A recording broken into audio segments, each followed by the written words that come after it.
primeiro é esse, Gênesis 3, capítulo 15. O segundo está em Isaías, vou falar para o pessoal lá de cima já anotar, Isaías 9, versículo 6, e o terceiro, João, capítulo 1, versículo 1. Então vamos ler todos juntos, Gênesis 3, está aqui no telão, se você puder ler comigo, a gente vai ler bem forte. Talvez você não tenha lanchado antes de sair de casa, mas eu queria que você enchesse seu pulmão e que você botasse força aí. 1, 2 e 3.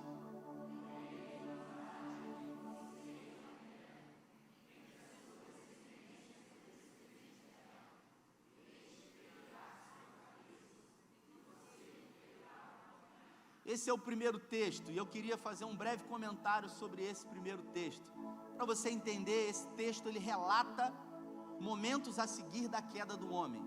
Deus havia plantado Adão e Eva no jardim, um lugar perfeito, um lugar pleno, e havia colocado eles de forma plena. Eles eram plenos. Adão ele tinha uma capacidade que eu e você não temos.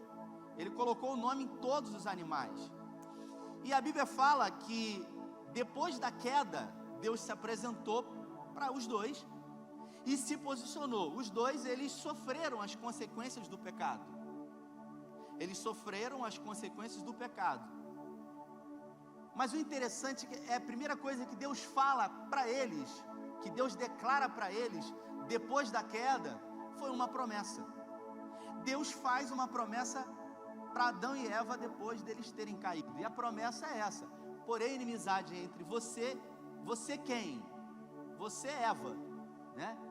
Você é serpente, e a mulher, entre a sua descendência e a descendência dela, esta ferirá a sua cabeça, e você lhe ferirá o calcanhar. Deus ele aponta para Eva e diz que da descendência de Eva vai nascer um que vai pisar na cabeça da serpente, e essa vai lhe ferir o calcanhar. Aqui em Gênesis 3, no capítulo 15, é a primeira vez que Jesus aparece de uma forma velada ainda na Bíblia. Ele está falando da descendência da mulher que pisaria na cabeça da serpente. No caso, um plano de salvação. Isso quer dizer que Deus já sabia que o homem ia cair. Por isso, quando Deus olha para você, Ele já sabe qual o passo que você vai dar. Por isso Ele sabe. Deus ele nunca é pego de surpresa. Ele sempre tem um plano para mim e para você. Quando Adão e Eva caíram, prontamente Deus já tinha um plano, um projeto de salvação. Se puder colocar aí agora Isaías capítulo 9, versículo 6. Vamos lá, 1, 2 e 3, bem forte. Porque um menino nos nasceu, um filho nos foi dado, e o governo está sobre os seus ombros.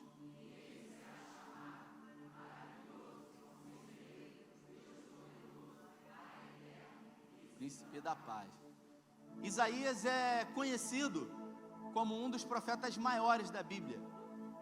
E ele também é conhecido como um profeta messiânico, porque Isaías foi um dos principais profetas que declarou, que profetizou a vinda do Messias. Por isso ele é conhecido como um profeta messiânico. Ele declarou muitas das promessas sobre Jesus.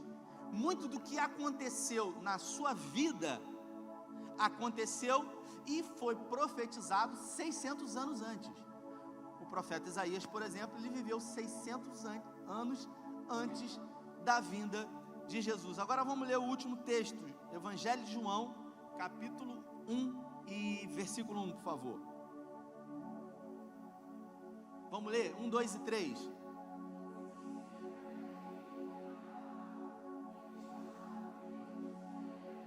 Isso aí. Então aqui, o Evangelho de João, foi João que escreveu, e ele diz: no princípio era aquele que é a palavra, ele estava com Deus, e era Deus, né? Em algumas traduções aí você vai ver, o verbo se fez carne, né? No princípio era o verbo, o pessoal que está estudando, ou o pessoal que estudou e tem memória boa, o verbo, na oração, ele quer dizer o que, Gabriel? Você lembra? Ação, isso aí. Então Jesus, ele se fez carne, ele habitou entre nós. Vamos orar para a gente seguir com a palavra. Pai, essa é a tua palavra que foi lida, e nós queremos declarar que nessa noite dominical, que o Senhor se manifeste aqui em graça, e que o Senhor revele para nós a porção que o Senhor tem separado para as nossas vidas. Nós queremos fazer dessa noite um grande memorial da tua vinda por nós. Foi um plano, foi um projeto de salvação para a humanidade, que o Senhor idealizou no princípio de tudo. Na verdade, sempre houve esse plano, esse projeto, porque o Senhor sempre sabe de todas as coisas. Nós queremos pedir que o Senhor se manifeste, o Senhor fale da multiforme graça e maneira como o Senhor sempre sabe fazer. Em nome de Jesus, amém. Amém. Vamos seguir. Então, para a gente entender um pouco mais de como se deu essa questão toda da vinda do Messias, o Evangelho de Lucas, no capítulo 1, no versículo 35, diz que um anjo apareceu a Maria, uma mulher virgem, e diz para ela que ela estaria esperando o Filho de Deus, que ela daria luz a um Filho de Deus, e que Deus faria se cumprir na vida dela um projeto, aquele que eu li em Gênesis 3, no capítulo 15. Maria era virgem, e Maria, ela ficou assustada, obviamente. Maria era de Nazaré. Nazaré era um povoado que tinha aproximadamente 50 pessoas. Eu estive em Nazaré e tive a oportunidade de conhecer. Se hoje Nazaré já não é assim uma grande cidade, imagina naquela época uma pequena aldeia, 50 pessoas aproximadamente. José, noivo de Maria, ele era um carpinteiro. Flávio Joséfo, ele diz nos seus escritos que José, ele produzia ofício de construção. Ele não era alguém que somente mexia com madeira, mas sim mexia também com obras, com construções daquela época. O fato é que o anjo se dirige para Maria e diz para ela que seria através dela que ela conceberia um filho, e que esse menino iria se chamar, Emanuel, Deus conosco, no caso, Jesus o Messias. E o interessante é que ela se assusta com aquela notícia.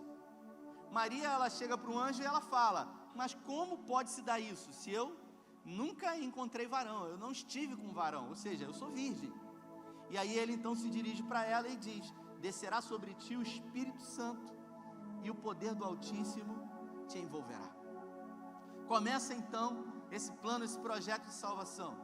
Ali já poderia, sem sombra de dúvida, ter sido frustrado os planos de Deus, porque uma virgem que estava prometida em casamento com José, chega para ele e diz o seguinte: olha, eu estou grávida, e é do Espírito Santo.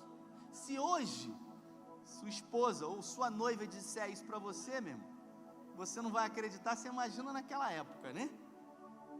Mas José, ele era um homem de Deus, e ao invés de detonar Maria, o que ele fez? Ele falou: se um anjo falou, certamente ele vai falar comigo. Então ele esperou, ele aguardou. E a Bíblia fala que Jesus, ele nasceu em Belém, ele nasceu na cidade de Davi, porque os profetas diziam que ele seria filho de Davi. Ele nasceu em Belém, e depois eles retornaram, foram para o Egito, depois retornaram para Nazaré. E ali em Nazaré, Jesus ficou até os 30 anos de idade. Quando ele fez 30 anos de idade, por que 30 anos? Porque 30 anos alcançaria a maturidade. E aos 30 anos de idade, então, começa o ministério de Jesus na terra. Jesus, então, sai de Nazaré e ele segue para Galiléia. Ao chegar na Galiléia, ele vai à região da Pérea, e ele se encontra lá com um primo de segundo grau dele, que era João Batista. João Batista foi aquele que veio antes de Jesus, anunciando a vinda do Messias. A mensagem de João Batista era basicamente: arrependei-vos, porque é chegado o reino dos céus. Pouca gente sabe disso, mas a família de João Batista era uma família muito rica, e João Batista, por ter feito um voto com o Senhor, ele abriu mão de tudo. Ele morava no deserto, por isso que a Bíblia fala que ele comia insetos e mel silvestre, e se vestia de pele de animais. A região onde ele morava, eu tive a oportunidade de conhecer um pouco mais sobre isso. A família dele é uma família muito bem conceituada, uma família rica, O pai dele era sumo sacerdote, era alguém de posses, e ele abriu mão de tudo isso, e ele estava lá no Rio Jordão, na proximidade da Peré, batizando com água, até que Jesus se apresenta, e Jesus então é batizado por João Batista. Ao ser batizado por João Batista, lá no Rio Jordão, uma voz desce dos céus e diz: esse é meu filho amado em quem eu me comprazo. E ali então começa o ministério especificamente de Jesus. Jesus então, antes um pouquinho disso, eu acho que eu mudei a ordem aí, eles estavam num casamento em Caná da Galileia, a mãe dele e alguns discípulos, e lá o vinho acabou. Jesus, ele começa o ministério dele produzindo milagres de uma forma extraordinária, Silvio, num casamento. Você imagine um casamento judaico onde as festas elas aconteciam durante 7 dias ininterruptos, regados a bebida e comida à vontade. A família do noivo, ela tinha por obrigação bancar a festa. E a Bíblia fala, algumas traduções que mostram com riquezas de detalhe, como por exemplo o Mateus Henry diz que a partir do 3º por 4º dia de festa, ou seja, já estava todo mundo bêbado. Jesus, ele se apresenta e acaba o vinho. A mãe dele entra e diz: acabou o vinho. Ele diz: o que eu tenho contigo não é chegada a minha hora. Ele ainda não queria revelar a sua identidade. E aí a mãe dele então diz: fazei para os empregados, fazei tudo quando ele disser. Haviam ali talhas de purificação. Ele pediu para que aquelas talhas fossem enchidas de água, e ali Jesus faz o primeiro milagre fenomenológico. Ele transforma aquilo que é indispensável, a água, naquilo que é supérfluo, vinho. Jesus deu de beber para quem já estava bêbado. E isso já nos mostra o reino de Deus sendo manifesto de uma forma escandalosa. Porque o reino de Deus, ele é escandaloso. Assim como disse Philip Yancey, o escândalo da graça. Assim como disse Bill Johnson, a revolução dos improváveis. Jesus, ele se manifesta exaltando os improváveis, revolucionando, trazendo conflito na cabeça dos religiosos. Semana passada eu disse uma frase aqui do J.B. Carvalho, bispo J.B. Carvalho, da Comunidade das Nações, que ele diz que os religiosos, eles são piores do que os demônios, porque os religiosos, você não consegue expulsar no nome de Jesus. Os demônios, você consegue repreendê-los e expulsá-los no nome de Jesus. Os religiosos não, pelo contrário, você pode expulsar que eles não vão embora.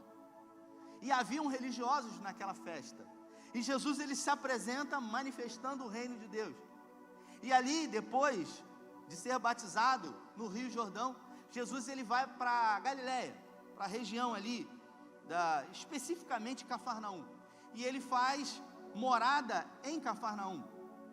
Ele começa o seu ministério em Cafarnaum, especificamente ali na casa da sogra de Pedro. Na verdade, ali era uma espécie de aldeia, muitas casas ao redor ali, bem próximo, especificamente 50 metros do mar da Galileia, e ali ele estabelece o seu QG, o seu quartel-general, e ali ele começa a angariar os seus primeiros discípulos, e um a um ele começa a comissionar esses discípulos para uma grande revolução. Eu queria que você entendesse que revolução foi essa que mudou a história da humanidade. Jesus não tinha programa de rádio, ele não tinha TV, ele não tinha internet. Deus, ele resolveu manifestar ao mundo, através do seu filho, a sua paternidade, para uma província romana, chamada Palestina de hoje. E ele enviou seu filho para que vivesse, para que habitasse entre nós, e para que nele não tivesse pecado.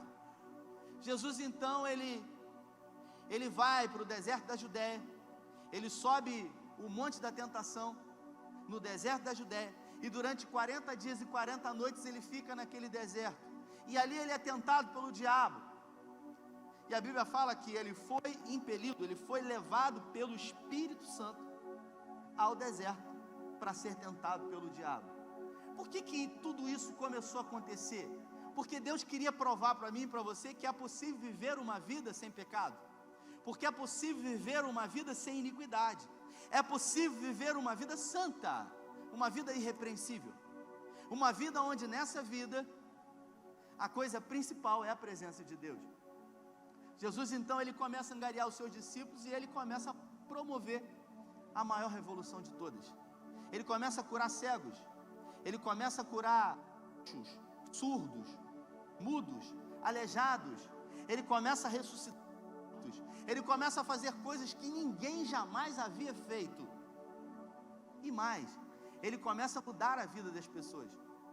Porque todos os milagres, se você ler o Evangelho segundo escreveu João, todos os milagres, João não chama os milagres de Jesus de milagres.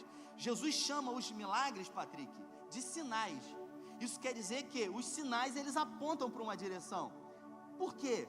Porque os milagres, eles têm uma finalidade, que seria mostrar a divindade de Jesus, a deidade dele, que era do Filho de Deus, enviado ao mundo para morrer no meio do seu lugar. Você que está aqui hoje, se você é crente, é salvo em Jesus Cristo, em algum momento, nascendo ou não, num lar evangélico, a palavra de salvação chegou até você.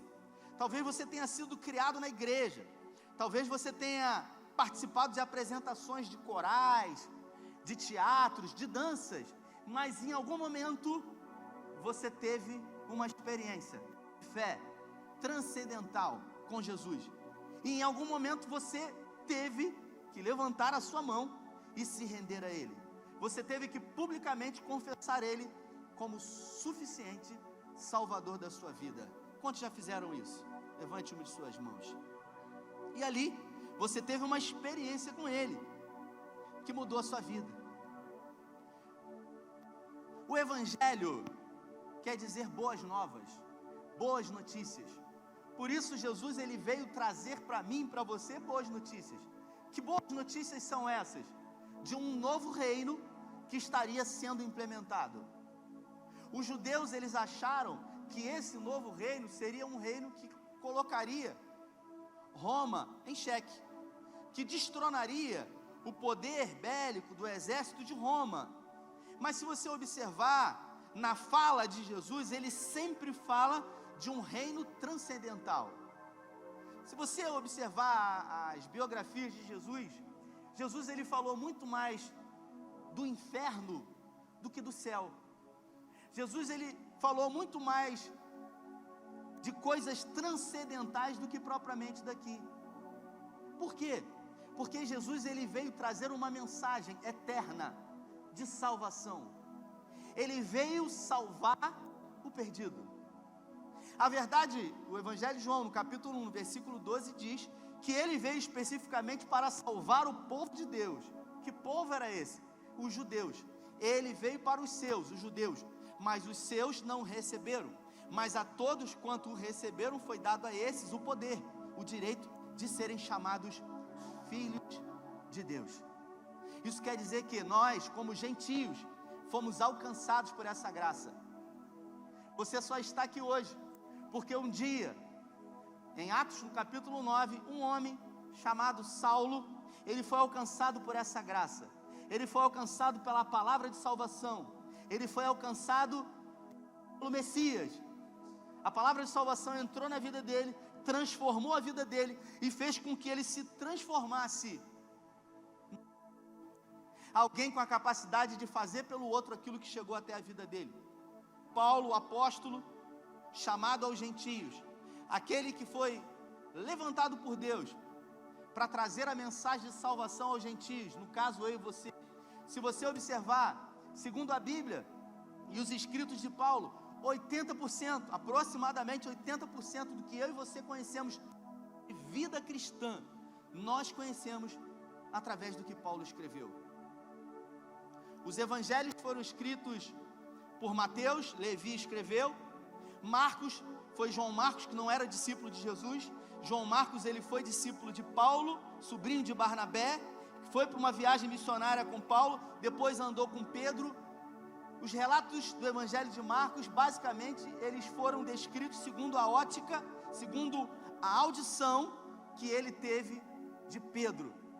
E aí a gente tem o Evangelho de João, que quem escreveu foi o discípulo do amor, João, que nem sempre foi um discípulo do amor. Os filhos Boanerges, João, Tiago e João, que eram irmãos, aqueles que quando Jesus enviou a Samaria, foram expulsos de lá, e João disse: Senhor, quer que oremos ao Pai, aos céus, para que Ele mande fogo para aquele lugar? E Deus chegou para ele, Jesus chegou para ele e falou: mas que tipo de espírito são vocês?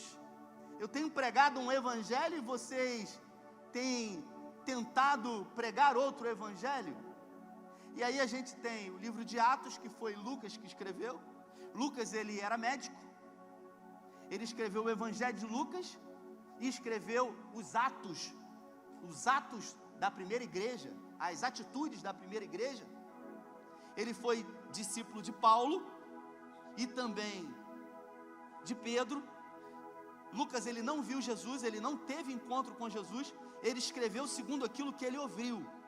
E aí a gente tem o que Paulo escreveu: Romanos, Coríntios, Gálatas, Efésios, Filipenses, Colossenses, Filipenses, Tessalonicenses, 1 Timóteo, 2 Timóteo, Tito, Filemon. Foi Paulo que escreveu. Cartas a igrejas que ele havia plantado, lugares onde ele passou e fez discípulos, e esses discípulos fizeram outros discípulos, e esses discípulos começaram a precisar serem pastoreados. Paulo foi o maior plantador de igrejas do mundo antigo, o maior evangelista que já pisou na face da terra, com exceção de Jesus. Jesus, ele é o concurso, Jesus, ele não está ranqueado, Jesus, ele é o melhor de todos. Tirando Jesus, Paulo foi o maior evangelista que já pisou. Alguém vida inteira destinada a salvar os perdidos. Alguém que ao receber a palavra de salvação não se conformou ao ponto de entregar a sua vida inteira por amor ao Evangelho de Jesus Cristo. Você pode dizer um amém? Eu não estou vendo nada. Para mim já estava vazia a igreja. Falei, foram embora. Jesus veio para revelar o amor do Pai.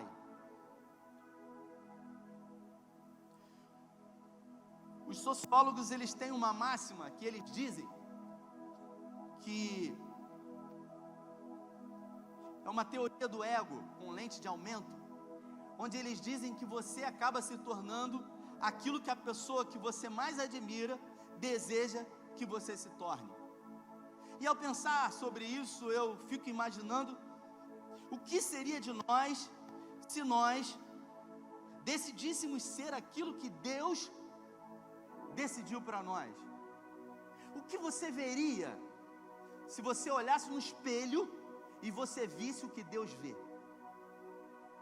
Pergunte para a pessoa que está do seu lado: o que você veria se você visse como Deus te vê?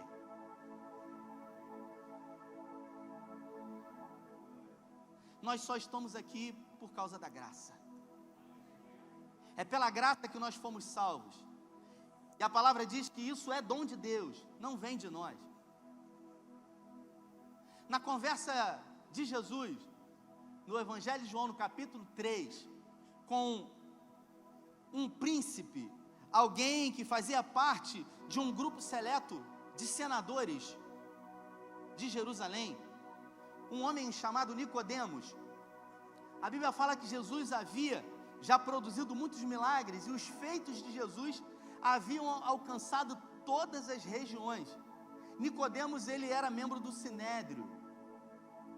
Nicodemos então ouve falar sobre Jesus Cristo, e ele decide estar com Jesus, porque havia no coração dele uma fome de conhecer sobre esse reino, porque ninguém havia feito o que ele fez. Então Nicodemos, ele resolve estar com Jesus. Eu não sei como ele proporcionou esse encontro. O fato é que a Bíblia fala que eles se encontraram, e esse encontro se deu à noite, porque Nicodemos, ele procurou ser muito precavido, e ao se encontrar com Jesus, a primeira coisa que ele faz é se dirigir a Jesus respeitando e chamando ele de Rabi, que quer dizer mestre. E ele diz para Jesus: porque bem sabemos que tu és da parte de Deus, porque ninguém poderia produzir tais feitos se Deus não estivesse com ele.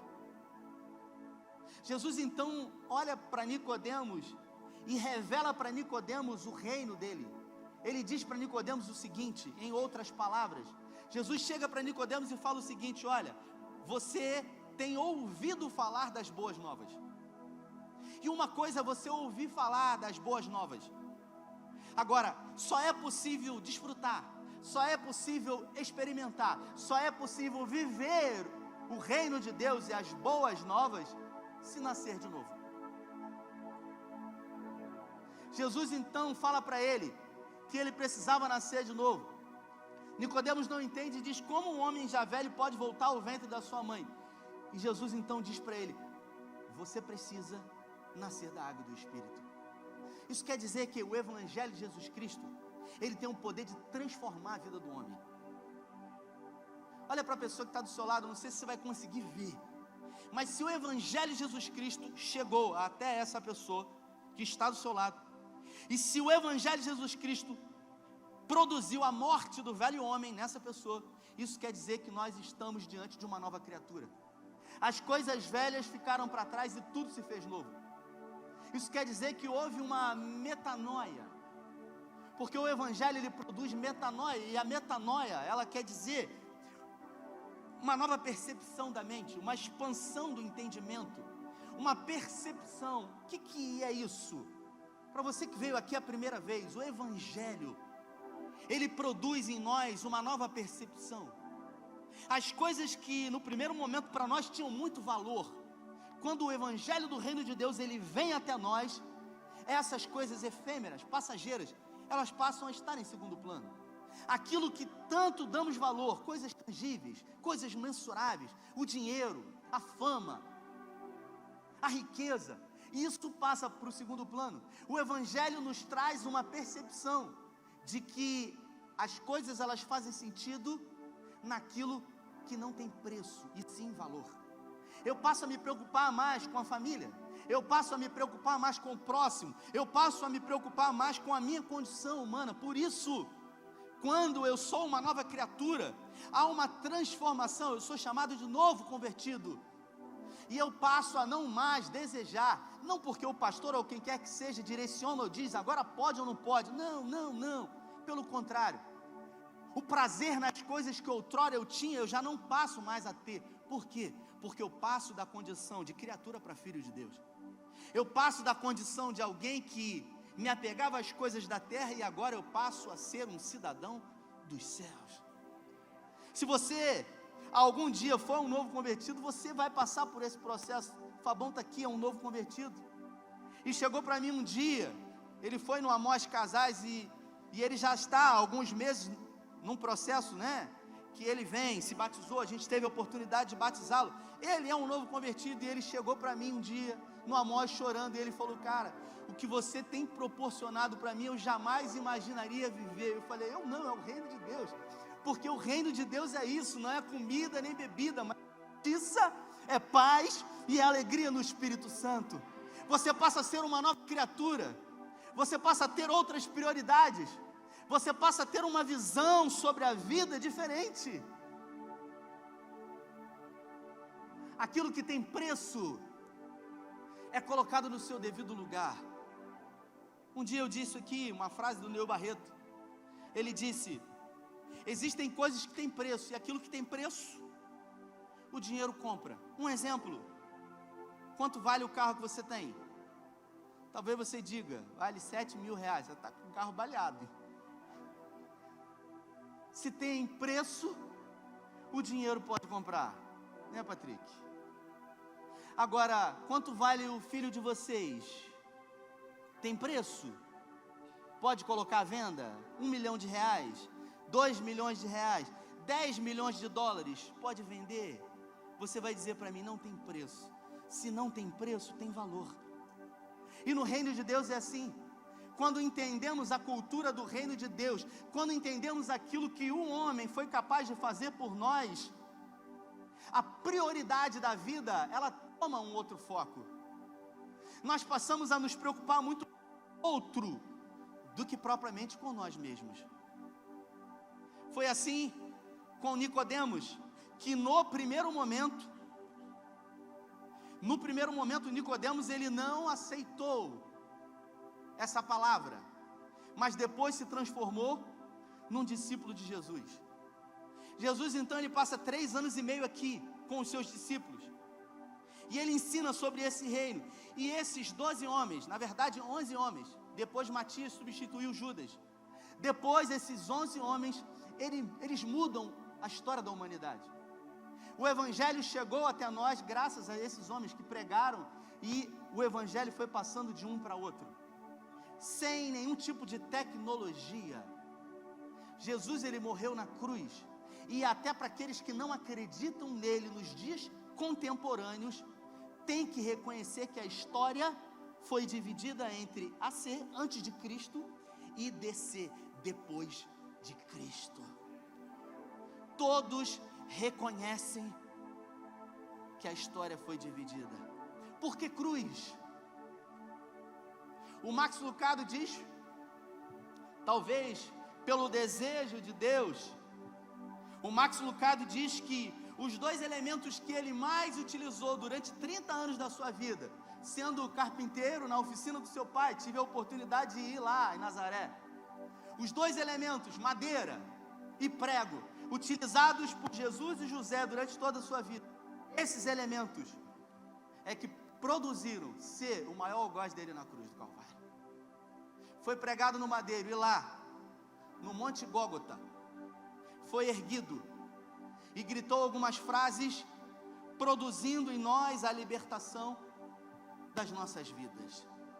Eu queria dizer para você que está aqui e que se converteu há muitos anos atrás, mas que a sua vida hoje já não condiz com aquele vigor, com aquela disposição, com aquela gana, com aquela sede, com aquela paixão de quando você levantou a mão e você queria mudar o mundo.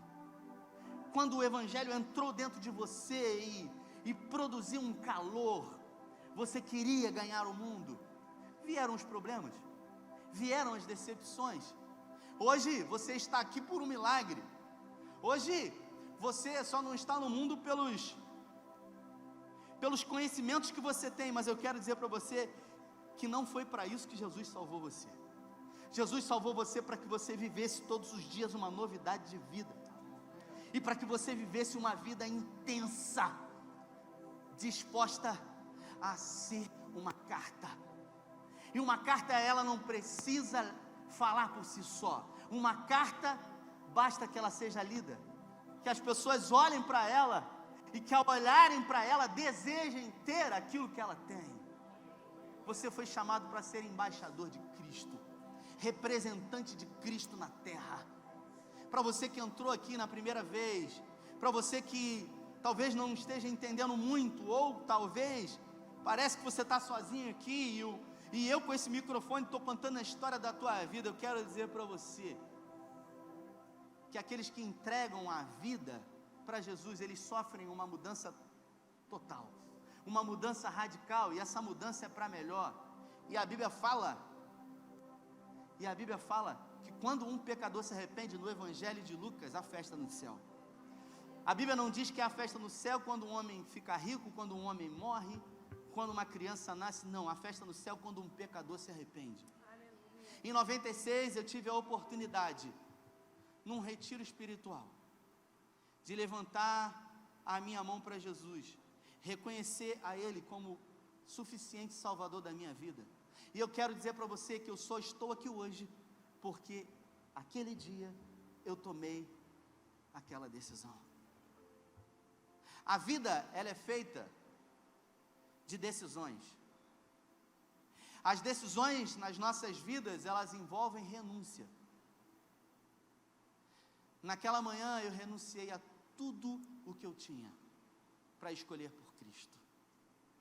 Eu não tive um pai presente, e por ter aceitado Jesus Cristo na minha vida, Ele me tornou um pai para um filho.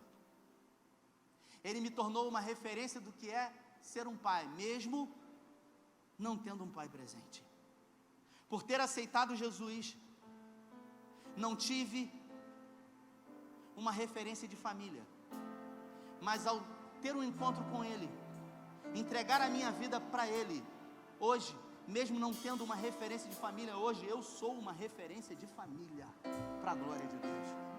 Eu só estou aqui hoje porque o Evangelho da graça chegou até o meu coração, porque o escândalo da graça me alcançou, porque houve uma revolução do improvável na minha vida. E se você entrou aqui hoje, nós vamos comemorar o Natal daqui a 2 dias, um memorial de alguém que morreu por você, e você não entendeu ainda que essa morte de Jesus por você, ela deve promover em você uma libertação. Eu quero pedir que você fique de pé, e eu quero fazer um convite. Eu quero fazer um convite que eu nunca fiz. Eu nunca fiz esse convite, mas eu quero fazer hoje. Eu quero fazer esse convite para você que já aceitou Jesus, já aceitou, mas você está há muito tempo, cara. E hoje, ao ouvir a mensagem de salvação, ao ouvir o Evangelho da graça, você decide voluntariamente, numa atitude de fé, você decide reafirmar esse compromisso. Eu não vou dizer aceitá-lo de novo, porque uma vez que você aceitou ele para sempre. Talvez a validade do Evangelho não tenha acontecido na sua vida. Caio Fábio de Araújo Filho, ele diz que o Evangelho de Jesus Cristo, ele só dá certo quando a gente morre. Porque ele tirou essa passagem do Evangelho de João, no capítulo 3, no versículo 14, que diz: é necessário que o homem morra. Você precisa morrer. Diga para a pessoa que está do seu lado: você precisa morrer. E aí, cara, você está ouvindo essa palavra, seu coração está queimando, você está lembrando do seu primeiro amor. Talvez você não seja mais aquela brasa que você foi, mas hoje você lembrou. Hoje houve um saldo. Hoje veio lembranças de um tempo onde você tinha prazer, onde você queimava. Você deseja hoje publicamente, novamente diante dele, não diante de homens, diante dele dizer: Senhor, eu quero reafirmar. Você que já é crente de muito tempo, quero convidar você a sair do seu lugar e vir aqui diante do Senhor, não é diante de mim não. Isso, sai do seu lugar e se apresente diante dele, daquele que morreu por você, para que você tivesse vida.